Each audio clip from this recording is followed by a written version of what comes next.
قصہ ایک بت پرست کا۔ حضرت عبدالواحد بن زید جو مشاہد چشتیہ کے سلسلے میں ایک مشہور بزرگ ہیں، فرماتے ہیں کہ ہم لوگ ایک مرتبہ کشتی میں سوار جا رہے تھے کہ ہوا کی گردش نے ہماری کشتی کو ایک جزیرے میں پہنچا دیا۔ ہم نے وہاں ایک آدمی کو دیکھا جو کہ بت کو پوج رہا تھا۔ ہم نے اس سے پوچھا تو کس کی پرستش کرتا ہے؟ اس نے کہا کہ اس بت کی طرف اشارہ کیا اور کہا میں اس کی پرستش کرتا ہوں۔ ہم نے کہا تیرا معبود خود تیرا بنایا ہوا ہے، اور ہمارا معبود تو ایسی چیزیں بنا دیتا ہے جو ہاتھ سے بنانا ناممکن ہے، وہ پوجنے کے لائق نہیں ہوتی۔ اس نے کہا تم کس کی پرستش کرتے ہو؟ ہم نے کہا ہم اس پاک ذات کی پرستش کرتے ہیں جس کا عرش اوپر آسمان کے ہے اور اس کی گرفت زمین پر ہے، اس کی عظمت اور بڑائی سب سے بالا تر ہے۔ کہنے لگا تمہیں اس پاک ذات کا علم کس طرح ہوا؟ ہم نے کہا اس نے ایک رسول قاصد ہمارے پاس بھیجا جو بہت کریم اور شریف تھا۔ اس رسول صلی اللہ علیہ وآلہ وسلم نے ہمیں یہ سب باتیں بتائیں۔ اس نے کہا کہ وہ رسول صلی اللہ علیہ وسلم کہاں ہیں؟ ہم نے کہا کہ اس نے جب پیغام پہنچا دیا تو اپنا حق پورا کر دینے کے بعد اس کو مالک نے اپنے پاس بلا لیا تاکہ اس کے پیغام پہنچانے اور اس کو اچھی طرح اس کا صلہ دے سکے۔ اس نے کہا کہ اس رسول صلی اللہ علیہ وآلہ وسلم نے تمہارے پاس کوئی علامت چھوڑی ہے؟ ہم نے کہا اس مالک کی پاک کلام ہمارے پاس چھوڑی ہے۔ اس نے کہا مجھے وہ کتاب دکھاؤ۔ ہم نے قرآن پاک لا کر اس کے سامنے رکھ دیا۔ اس نے کہا کہ میں پڑھا ہوا تو نہیں ہوں، تم اس میں سے کچھ پڑھ کے مجھے سناؤ۔ ہم نے ایک سورت سنائی، وہ سنتے ہوئے روتا رہا یہاں تک کہ وہ سورت پوری ہو گئی۔ اس نے کہا کہ اس پاک کلام والے کا حق تو یہی ہے کہ اس کی نافرمانی نہ کی جائے۔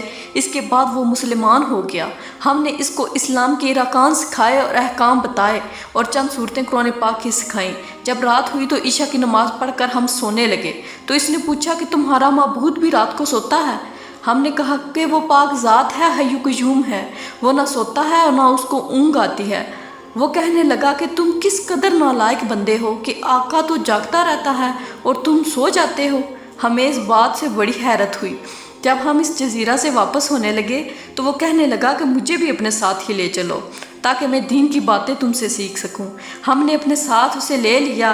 جب ہم شہر ابدان پہنچے تو میں نے اپنے ساتھیوں سے کہا کہ یہ شخص تو نو مسلم ہے، اس کے لیے کچھ معاش کا فکر بھی چاہیے۔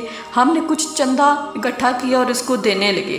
اس نے پوچھا یہ کیا ہے؟ ہم نے کہا کچھ درہم ہیں، ان کو تم اپنے اوپر خرچ کر لینا۔ کہنے لگا لا الہ الا اللہ محمد رسول اللہ، تم لوگوں نے مجھے ایسا راستہ دکھایا جس پر میں کبھی نہیں چلتا تھا۔ میں ایک جزیرے میں تھا، ایک بت کی پرستش کرتا تھا، خدائے پاک کی پرستش بھی نہ کرتا تھا۔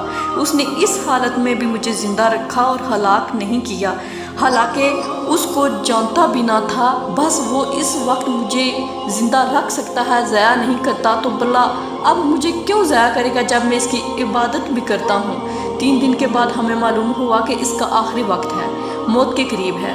ہم اس کے پاس گئے اور اس سے پوچھا کہ تیری کوئی حاجت ہو تو بتا۔ کہنے لگا میری تمام حاجتیں اس پاک ذات نے پوری کر دیں جس نے تم لوگوں کو میرے پاس بھیجا میری ہدایت کے لیے۔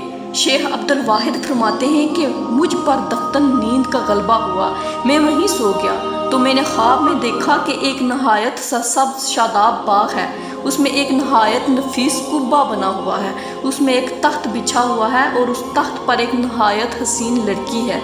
اس جیسی خوبصورت عورت میں نے کبھی دنیا میں نہ دیکھی ہوگی۔ وہ یہ کہہ رہی ہے کہ خدا کے واسطے اس کو جلدی بھیج دو، اس کے اشتیاق میں میری بے قراری حد سے بڑھ گئی ہے۔ میری جو آنکھ کھلی تو اس نو مسلم کی روح پرواز کر چکی تھی۔ ہم نے اس کی تجہیز اور تکفین کی اور دفن کر دیا۔ جب رات ہوئی تو میں نے وہیں باغ میں اور وہی قبہ تخت پر وہ لڑکی اس کے پاس دیکھی اور وہ آیت شریفہ پڑھ رہی تھی جس کا ترجمہ یہ ہے والملائکۃ یدخلون علیہم من کل باب، وہ فرشتے ان کے پاس ہر دروازہ سے آتے ہوں گے اور ان کو سلام کرتے ہوں گے جو ہر قسم کے آفات سے سلامتی کا مصدع ہے، اور یہ اس وجہ سے کہ تم نے صبر کیا اور دین پر مضبوطی سے جمے رہے۔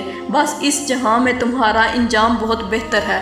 حق تعالی شانہ کی عطا اور بخشش کے کرشمے ہیں کہ ساری عمر بت پرستی کی اس نے، اور آخر وقت میں اللہ تعالیٰ نے ان لوگوں کو اس کے پاس بھیجا اور وہ مسلمان ہو گیا۔ اللہ تعالیٰ جسے چاہے جس عمر میں چاہے دین کی دولت سے نوازے اور جسے چاہے جنت الفردوس میں اعلیٰ مقام عطا فرمائے۔ اس لیے ہمیں چاہیے کہ اپنے اعمال کو درست رکھیں اور اپنی نیت کو سیدھا کریں، اور جو کچھ بھی ہمارے اعمال ہیں ان کو اللہ تعالیٰ کے لیے کریں۔